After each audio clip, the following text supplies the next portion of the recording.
Greetings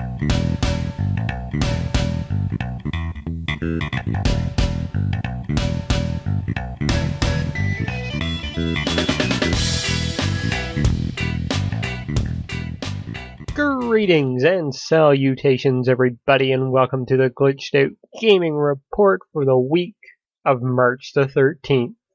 And yeah, sorry about last week's, folks, for not recording an episode. Just had a lot of things on my mind, and I was busy too, so unfortunately didn't get an episode out. And there was nothing really out there that inspired me to jump onto the mic and talk for about 20 minutes about the video game world that week. But I'm back this week, so apologies for last. Let's kick things into gear for this week, and who knows, maybe this will be a shorter episode, a longer episode. We'll take it as it goes, okay? Alright, so let's kick off this episode, as I kick off every episode of the Glitched Out Gaming Report, with what I've been playing. Of course, I've been playing Horizon Zero Dawn and loving every minute of it. Did not pick up Zelda, so this is what my gaming time has mostly gone to this past week. There is, an overabundance of open world games these days, and man, I think back on the Canuck podcast, or in a very early episode of the Glitched Out podcast, we had a topic where we were talking about an overabundance of open world games, and it's only gotten more and more so. But Horizon has been pretty damn awesome. I agree with what some people have said. It is definitely a cross between Uncharted and Far Cry. It's just so satisfying to go around hunting the robo-dinosaurs, or even the regular creatures that are going around. And going into combat against other humans is just as fun as well. It's so awesome just to explore this world. Now, I'm playing on a normal PS4, and it looks gorgeous. This is an absolute beauty of a game to stare at and just be amazed by. I've taken several screenshots, and maybe I'll actually use one here for this episode, throw it up for the background. But yeah, it's awesome. It's pretty damn great. I don't want to go into the story or anything, but I'm enjoying it. I'm having a blast, and I'll probably talk about it more so in the future. Next up, Steep had a free weekend. I gave it a go for an hour. Seemed alright. Neat little snowboarding game, but I could easily see it getting repetitive really, really quick. If it ever drops down to like below $10, I may pick it up. On one of those like crazy PSN flash sales. I'll pick it up then. And the last thing that I've played, I've gone through a couple more levels of. Oh wait, I've got two things I've played, because we had a massive windstorm yesterday, like seriously bad. There's roofs damaged, traffic lights broke off. Like this going to work today, I passed through two intersections, and yeah, most of the traffic lights are actually gone. They're acting as a four-way stop right now, so drivers are, some of them anyway, are being crazy. But anywho, so windstorm was happening, so I didn't turn on my PS4 for obvious reasons. Didn't want it on in case the power went and power surges and all that. So I stuck to handheld gaming yesterday, and I played a bit more Pokemon Sun and Moon. Pokemon Sun. Got through a little bit more, went through the town where Team Skull is located. So that tells you how little I've done since in that game. I got Mimikyu, and I was like, yep, I'm done. I got the Pokemon I wanted. But I'm hoping to finish it. So yeah, there's that, and I played some more Shantae, Half Genie Hero. Got through another level of that. Still fun, enjoyable. Yeah, got a few more things, or a few more levels to go in that, but slowly chipping away at it. At times, with storms and power being off, or for an hour or half an hour before I go to bed, I play a little bit, get to a save point, that sort of deal. But anyway, Shantae, it's fun. And with that, folks, we are going to dive straight into the news. And I've got 4 stories from Gamitsu pulled up here. first off, this is a story personally for me, and that is Mega Dimension Neptunia VIIR, announced for PlayStation 4 and PlayStation VR. That's right. Hyper Dimension Neptunia is entering VR sometime. We'll launch this summer in Japan, so maybe a fall/early 2018 release for here in the West.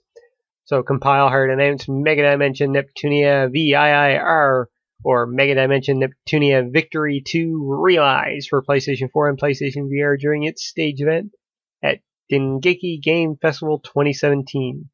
It will launch in Japan this summer. The game can be played with or without a PlayStation VR headset. The trailer asks if you want to know more about the goddesses before confirming a story where you'll make memories and a daily life with the girls. And there is a trailer, and it looks like they're appearing in the real world. Like you're in this one bedroom flat kind of place, and there's like posters of the older games up on the wall, and what looks to be like one of the game consoles from the game industry. So it looks interesting, and I'm intrigued. And since you can play it on a normal PlayStation 4 without VR, I'm definitely buying it because I love this series, and yeah, it's awesome. Alright, next up, this may appeal to more of you. A collector's edition of Final Fantasy XII The Zodiac Age has been announced. Now, of course, it will be available on the 11th of July, and it is a Square Enix Online Store exclusive, so boo, because the shipping is horrible. This collector's edition will include a copy of the game, the original soundtrack, collector's edition steelbook art exclusive to the collector's edition. Stay tuned for art reveal. Exclusive Judge Magnister's bust set featuring busts of judges Bergan, Drance, Gabarath, Grease, and Zargabath. Exclusive 6-card art set featuring Van, Ash, Bosch, Fran, and Balthier, Pinello, and the World of Evelance. And background music DLC includes digital code to unlock original soundtrack background music in the game. And this collector's edition will cost you $199.99 on the Square Enix store. And there is also a limited steelbook edition for $49.99. This is kind of cool because I have the original steelbook for Final Fantasy XII when it released on PS2. I think that was like the first steelbook I ever owned for a game. It will be a copy of the game, a limited edition steelbook featuring artwork by Anoko Yoshida and background music DLC. And then there's the standard edition as well for $49.99, which includes a copy of the game and a first print run exclusive reversible cover. And if the art is anything to do with, that looks pretty cool actually. And there's a PlayStation Store pre-order bonus as well, where you get the 4-track music compilation and Final Fantasy XII The Zodiac Age PlayStation 4 static theme. Not even dynamic, a static theme. So additionally, during PAX East 2017 panel today, Square Enix shared a few new details about the game, including you can switch between the original or reorchestrated background music in the settings. If you press the L1 button, you can speed up the game by 2 or 4 times. Very nice. I love that feature in Final Fantasy VII. And if you press the L3 button, you can display the map over the screen. Final Fantasy XII The Zodiac Age is due out for PlayStation 4 on July the 11th in North America and Europe, and July 13th in Japan. That's kind of weird. We're getting it before Japan does. And of course, there is a panel. The entire panel is on the page on Gemitsu there as well. Alright, next up. You guys want some more stuff in No Man's Sky? No? Well, too bad. More's coming. No Man's Sky Pathfinder update has been announced. Hello Games has announced the Pathfinder update for No Man's Sky, which includes PlayStation 4 Pro support, planetary vehicles, base sharing, a permadeath mode, ship specializations, and more. So let's see here. There is a lot of shit put into this patch notes for pretty much everything here. For PlayStation 4, support for PlayStation 4 Pro 4K rendering, support for PlayStation 4 Pro Delta color compression, and Pro automatic depth buffer decompression. So there you go. You got some more stuff coming to No Man's Sky. It looks pretty good. It's starting to look more like the game that it should have been at launch. But hey, they're slowly bringing stuff in. That's pretty cool in my opinion. Keep putting stuff in. Let the price keep going down cheaper. I'll pick it up for $20. And finally, I am including this news story here in honor of Izzy, because this was one of the running jokes we had on the podcast, one of the games that he was pretty excited for, and I think he is kind of still excited for it. And that is Rime is launching May 26th for PlayStation 4, Xbox One, and PC, and this summer for the Nintendo Switch. Rime will launch both physically and digitally for PlayStation 4, Xbox One, and PC on May 26th for $29.99 or $39.99 Canadian, as I've seen on Amazon. €34.99 and £29.99 pounds, I think.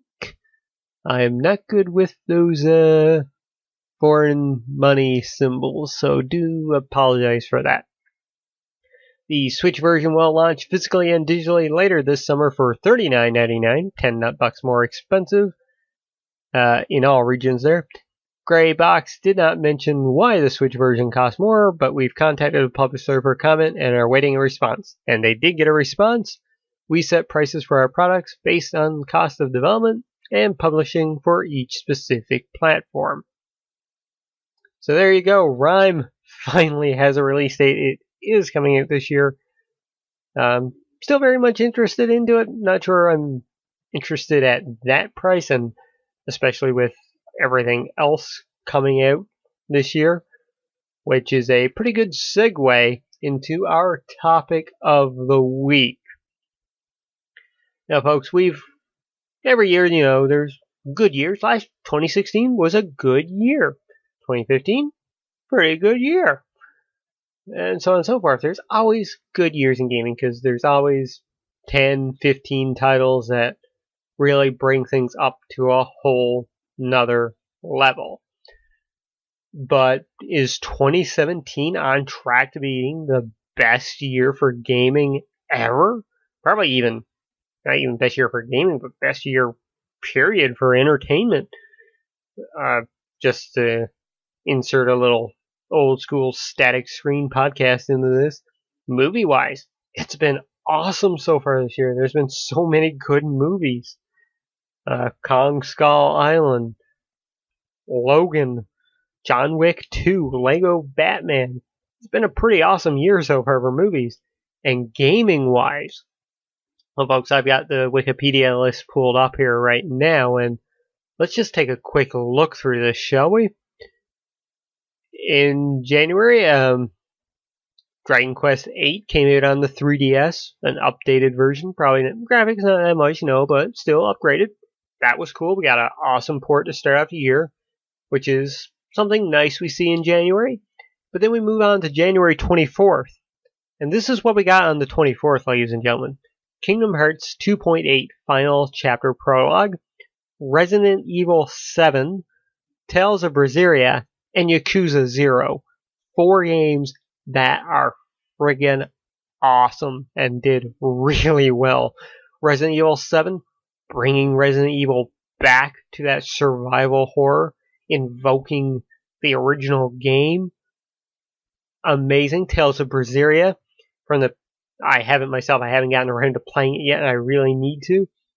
A buddy of mine who is a hardcore Tales fan, this is in his top 3 Tales games now, at number 3. Like, he loves it so much and is like, yeah, this is the best Tales game I have played since Vesperia. So, boom, mind blown right there. That's telling you that. And Yakuza 0, a game that I did play from start to finish. logging in 115 hours before I was done. The game is fucking brilliant and awesome. It's over the top silly. It's over the top melodramatic. The combat feels nice. It's an amazing game. And it's a perfect launching point, too, for people that have never played the games, because it's a prequel. So you don't need to really know anything.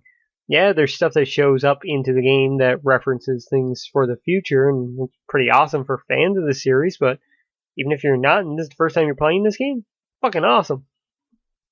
You don't need to know those things. And on the 30th, we got Double Dragon 4. Apparently wasn't really good. And Digimon World Next Order, which was alright from what I heard. But still, 2 more friggin' high-end games. February hits, and the 2nd of February, Nintendo puts out the Fire Emblem Heroes game on mobile. People love it, and they went crazy for it. I don't think it reviewed all that well, but still popular. And another Fire Emblem game, like Nintendo going hardcore there. On the 3rd, Poochie and Yoshi's Woolly World came out on the 3DS. A fantastic port from all I've heard. Then on the 7th, Neo released on PlayStation 4. Massive critically acclaimed. I think it has an 89 right now on Metacritic. It's insane. So another top tier, high rated game there. Then on the 14th, Persona. Oh no, it got delayed. Sorry, I kind of had to. Yeah, I made myself cry. For Honor got released. I know a lot of people are in love with that game. They think it's awesome and epic. Big name release right there. Sniper Elite 4 came out on that same day. Another really respected series, and I haven't heard anything bad about the game. Then you move over on the 21st. Halo Wars 2 came out for your Xbox One and Windows. Never heard that much fanfare for it, to be honest. It seemed it was a really quiet release by Microsoft in some respects. But I've heard the game is great and runs really well. So there you go. That's fucking awesome. Night in the Woods. Indie darling, which I've heard nothing but good things about. Ys Origin got its PlayStation 4 release. Then on the 28th, we got Horizon Zero Dawn. Arguably the best PlayStation exclusive since Uncharted. And it's been doing extremely well. And as I talked about right at the beginning of this show, I'm fucking in love with the game. It's amazing and awesome. And we also got Torment, Tides of Numenera there as well on the 28th, which for fans of the Torment series, they're in love with it. They think it's great. I think IGN gave it an 8.8. I really want to pick it up. So that is awesome. That is really, really cool. Then we move on to the 3rd of March. The Switch drops a brand new console. 3rd month of the year, 3rd day. Boom, new system. And with it came The Legend of Zelda Breath of the Wild, which has a 98 on Metacritic. Just stop thinking about that for a second. 98 on Metacritic. That is insane. That is an insane average to have. It is one of the top rated games of all time now. So that is freaking cool. And Super Bomberman R came out. Konami made an actual game again. So that's a miracle there in itself. And 1-2 Switch happened, though nobody's really talking about that too much. Then we move on to the 7th. Another Altair Ferreras game, The Alchemist and the Mysterious Journey. Man, there's so many of those games now. Lego Worlds release. Minecraft with Legos. The game inspired by the game, inspired by the toy. Boom. And Nier Automata. A game that, at last I checked, 89 on Metacritic. Insane reviews. And it's coming out on the 17th for Windows as well. But yeah, that's insane. And the 14th, tomorrow. Oh, sorry. Also on the 7th last week, Tom Clancy's Ghost Recon Wildlands came out. Another game people are going absolutely mad for, and I know the gamers over on OutlawGamers.com love it. Brent's playing it, Batui's playing it, Lauren's playing it and in love with it, though he didn't like Horizon, so boo, Lauren, shame on you. So there you go. It has been an insane start of the year so far. and PlayStation for system. People have said like, where's your exclusive that? Getting delayed. Well, we got first party Horizon. Nier is a console PlayStation 4 exclusive. Tales of Berseria is a console exclusive. Yakuza 0 is a console exclusive. And pretty much an exclusive because it's not out on PC yet. Kingdom Hearts HD 2.8 exclusive. So it's been kind of crazy for a year, and Nintendo with a brand new system, you got that hype into it. So yeah, I'm pretty confident that 2017 is shaping up to be the best year for games, and it ain't slowing down. We got Mass Effect coming up this month. We have, let me see here. Kingdom Hearts 1.5 and 2.5 are coming out. MLB The Show 17 is coming out. We got Parappa the Rapper Remastered coming out. In April, Persona 5 is out. Yooka-Laylee is out. Bulletstorm Full Clip Edition's out. Drawn to Death is out. Dragon Quest Heroes 2, Outlast 2, Siberia 3. Mario Kart 8 Deluxe comes out on the Switch. And then May hits, we get Prey, Injustice 2, Fire Emblem Echoes, Disgaea 5 comes out on the Switch, Rime comes out, Ys Origin gets its Vita release. It's not slowing down, folks. In June has Tekken, Dirt 4, the Final Fantasy XIV expansion, Crash Bandicoot's out. Like, it is a non-stop year for games. There's no slow period yet. In July, Final Fantasy XII comes out. In August, Middle Earth Shadow of War is out. And in September, Danganronpa V3 Killing Harmony is out.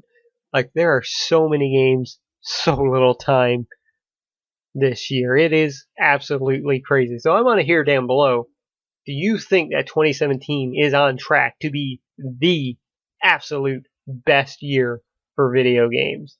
Now, I know a lot of people have been saying that 1998 was a damn good year, which it was. Like, no arguing that 1998 was one of the best years for video games. There was a lot of good shit out in 1998. Still, looks like we're having a damn good year this year.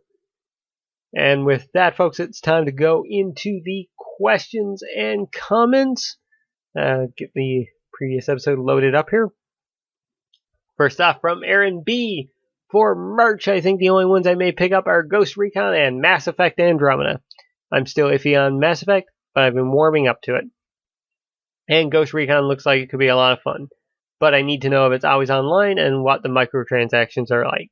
For Honor was an extremely cool game that Ubisoft ruined for me with their business model and DRM. I hope that doesn't happen with Wildlands. And thank you, Aaron, for posting some comments from OGS over onto the comments section here, so I didn't have to dig through an episode. Especially helps since I missed last week. From Lauren, Ghost Recon Wildlands only. And yes, Aaron B did ask the community what games they were picking up in merch. Equinox said Mass Effect Andromeda since I'm back from Cambodia. Nier Automata looks interesting. I might get that down the road.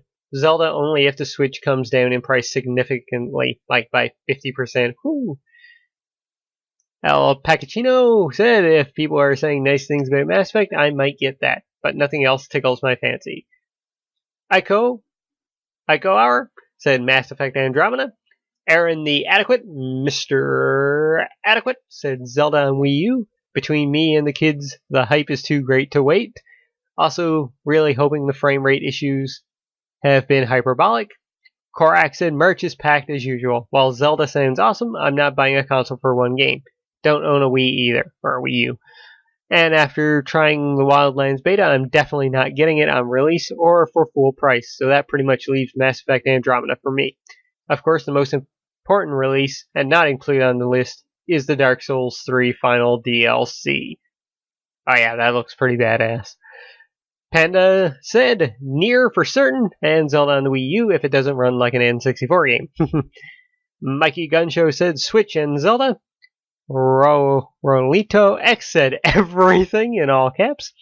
And Octavius said, Lego Worlds is interesting to me, but I'll wait for views and see how much value it has. So thank you guys for all the comments, and if there were more posted on the OGS link that Aaron shared on the website, I do apologize, but it's kind of buried pretty deep at this point. Anyways, thank you guys for commenting. Thank you, Aaron, for copying over the responses onto the video. Alright, so this leaves the recommendation and the pick of the week. My recommendation this week is going to be... I don't really have one. I can't really think of a game that I would put up here, so... Hell, you all know it's a classic and a great game, Chrono Trigger. Go play it. And my pick of the week this week... How could I not? How could I not pick this game, folks? I'm going to go with Danganronpa 1 and 2 Reloaded for the PlayStation 4. You all know I love those two games. They tied for my Game of the Year back in 2015? Yeah, I think it was 2015 or 2014. Might have been 2014 at this point. But either way, they were my Game of the Year. Yeah, it was 2014. Yeah, that wasn't last year. So yeah, there you go, folks. Danganronpa 1 and 2 Reloaded. If you have not played them on the Vita, you never owned a Vita, but you own a PS4, please pick them up on the PS4 or even on the PC. They're there as well. So yeah, really great games that I think you should experience. And folks, that's going to do it for this episode. I thank you so much for tuning in. I've been Lord X. You have been awesome. And I am glitching out.